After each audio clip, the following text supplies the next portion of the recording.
Toutes les vies sont roses. Et comme toutes les roses, chaque vie a ses épines. Un jour, lors d'un échange avec une amie, je lui disais que la plus belle vie que l'on devrait avoir à commenter, à arguer, à présenter, devrait être la nôtre. Et sa réponse m'a décontenancé. Sa réponse était pas la mienne. Elle estimait que sa vie à elle n'était pas assez rose, pas assez parfaite, puisque sa vie à elle serait émaillée de beaucoup trop de preuves, de beaucoup trop de difficultés qu'elle se doit de constamment braver. Et comme elle, beaucoup de jeunes, beaucoup de personnes en sont arrivées à cette conclusion, simplement parce qu'elles se sont essayées à un exercice risqué, celui de comparer sa vie à celle supposée d'autrui. L'un des tout premiers enseignements que j'ai reçus de ma mère était le suivant. Toutes les vies sont belles, toutes les vies sont roses.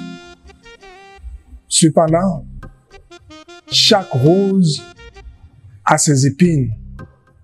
Donc toutes les vies comportent des difficultés, des moments troubles. Beaucoup de jeunes aujourd'hui en sont arrivés à une conclusion qui est que leur vie n'est pas digne d'intérêt.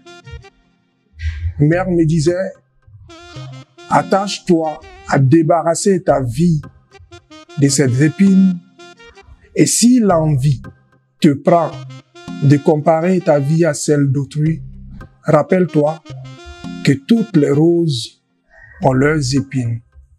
Et personne n'offre une rose avec ses épines.